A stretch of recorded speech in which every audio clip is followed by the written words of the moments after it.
ఈ రాష్ట్రంలో సజ్జల రామకృష్ణారెడ్డి గారు, ఆయన ఒక జర్నలిస్టుగా ఈనాడులో పనిచేశాడు, ఆంధ్ర భూమిలో పనిచేశారు, ఉదయంలో పనిచేశారు. జర్నలిస్టుగా సుదీర్ఘమైన అనుభవం ఆయనకుంది. తర్వాత సాక్షిలో ఎడిటోరియల్ డైరెక్టర్ గా పనిచేశారు.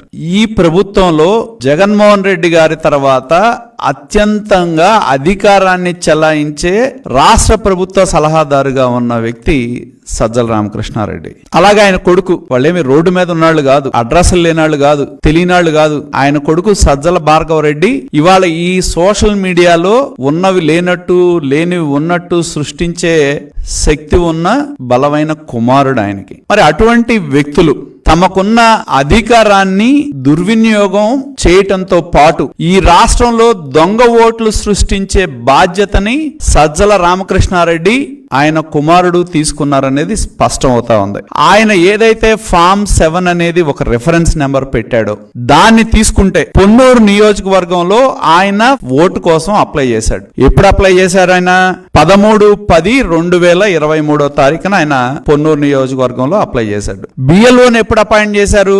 ఇది మీరు ఎవరైనా ఆయన ఇచ్చిన రిఫరెన్స్ నెంబర్ ఆన్లైన్ లో కొడితే ఆ రికార్డు మొత్తం దొరుకుద్ది, ఎవరైనా కొట్టచ్చు. 13/10/23 ఆయన పొన్నూరు నియోజకవర్గంలో ఓటు కోసం పెడితే బిఎల్ఓని 4/11/23 బిఎల్ఓకి వచ్చింది. అదే బిఎల్ఓ 4/11/23 రోజే వెరిఫై చేశాడు. 9/11/23 కల్లా ఆయన ఓటు యాక్సెప్ట్ అయింది. తర్వాత ఆయనకు ఒక ఎపిక్ నెంబర్ క్రియేట్ అయింది. ఇది పొన్నూరు నియోజకవర్గంలో ఆయన అప్లై చేసిన, ఆయన ఏదైతే నేను ట్విట్టర్ లో పెట్టి నేనేదో సచ్చీలుండి నేను ఫామ్ 7 పెట్టా అని చెప్తా ఉన్నాడో, ఆయన పెట్టిన అప్లికేషన్ ఏ రోజు పెట్టాడు, ఏ రోజు బిఎల్ఓ అప్రూవ్ చేశాడు, ఏ రోజు దాన్ని అప్లోడ్ చేశాడనే సంపూర్ణమైన డీటెయిల్స్, డేట్స్ తో సహా.